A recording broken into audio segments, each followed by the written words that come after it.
Welcome to the digital implementation of the 2012 Friends School Mullica Hill State of the School address. I am Bill Carrigan, Clerk of the Board of Trustees at Friends School, and I am very happy that you've decided to listen. This is my second year as Clerk of the Board and my seventh year on the Board overall. I am a Quaker, a member of Mickleton Monthly Meeting, and I have two children at the school, Julia, who is in 4th grade, and Sarah, who is in 1st grade. This presentation was originally delivered on February the 16th, 2012 at the Mullica Hill Meeting House. I have subsequently adapted it for digital recording. If you have any questions when you are finished listening, you are more than welcome to email me or Beth Reeves. My email address is Carrigan, Carrigan, at rowan.edu, and Beth's email address is breeves, Breaves, at FSMH.org.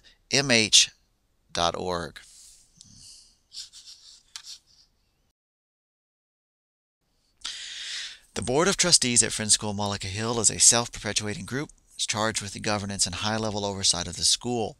It is a mixture of alumni, parents, area Quakers, and friends of the school, and the board is selected to create a balance of skills and expertise that is most useful. The majority of us on the board are Quakers, which is required by our bylaws. While Quaker religious beliefs urge against the sin of pride, I must admit that I am very pleased by the service and dedication of my fellow board members. They work very hard, volunteering for the school many hours, and I have only come to know this so well over the last 2 years when I have served as their clerk. Due to their efforts and those of our dedicated staff, we have a well-run school that has been able to weather a series of economic challenges in the national and local scene over the last several years.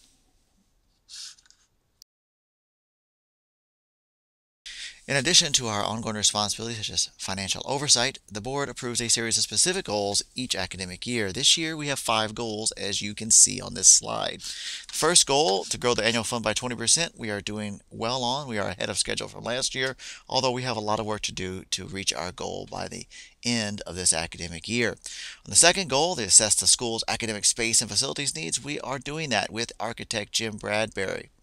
Third, support the efforts of an outside investor to fund a solar electricity generation project. I am very proud to say that that project is underway, and I'm looking forward to that in the future, generating savings to the school. On the fourth goal, improve board communications to all elements of school community.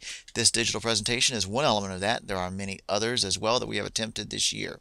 And finally, the board has updated the school's bylaws and policy manual and implemented a new trustee orientation process. Some of you are not only interested in what the board is doing this year, but also are no doubt interested in what the board's plans are for the future. Indeed, this is the real work of the board, long-term strategic thinking. A number of these items are, of course, confidential, but I am able to speak about some of our specific future plans for next year. As the board prepares for 2012 and 2013, it is clear that the board will have a sustained focus on fundraising. We will continue to expand the annual fund, and we will also work hard on major gift solicitation. We will have renewed strategic planning with special consideration to the facility space planning final report to be submitted by architect Jim Bradbury. And the board will, of course, be completely dedicated to the hiring of a new head of school to begin July the 1st, 2013. The 2012 Head of School search process will begin with the Committee on Trusteeship appointing board members to serve on that committee. In fact, that committee has already been named, and the search committee members will include Nancy Boschman, John Bond, myself, Judy Corona-Karpowitz, Charles Haynes, Dorothy Crammy, and William Schmidt. The search committee's first item will be to review the 2009 process that we used to hire the head of school in that year. In 2009, the head of school search process included an online survey of parents, staff, and trustees, asking them about the qualities they valued in a head of school. We also formed 5 advisory committees, including one for teachers, one for upper school parents, lower school parents, also students and alumni. Parents also formed a group. There will be focus group meetings, and there will also be a day-long interview process for the finalists. I want to shift over to talking about the financial status of Friends School Mullica Hill now. I want to begin by saying the school is in good financial shape as confirmed by our independent auditor's report, the best in my 7 years on the board last year. I also want to just briefly mention that we take a lot of time and spend a lot of time thinking about the annual budget and our tuition increase. Our goal is to have the lowest possible tuition increase while maintaining the quality of the program. The board takes this seriously, spends months working on that. The current state of school revenues and expenditures is looking good, but we are going to need to work hard to finish up this year in a good place, as always. I can say that word of mouth advocacy to your friends and neighbors about the school is the most important thing that you can do to help the school's finances. Enrollment is key.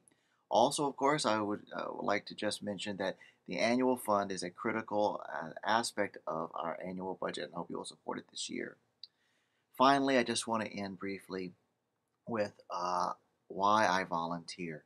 Of course, I have two children at the school, and they have a wonderful time here, and they are very important to me and a key part of why I volunteer. But I also would just like to say that I have been very impressed. In fact, some of my favorite moments at the school are eighth grade graduation, when you get to see our graduates, kind of the final product of this school, give speeches, stand up in front of their peers and grandparents and parents, talk about the school, thank their parents for the sacrifices that they've made, and demonstrate that mix of kind of humility combined with confidence that I think is the real hallmark of a Friends School graduate. Those moments are always among my favorites of the year, and I encourage each of you to go to 8th grade graduation this year. Thank you very much. Hope you've enjoyed this digital presentation.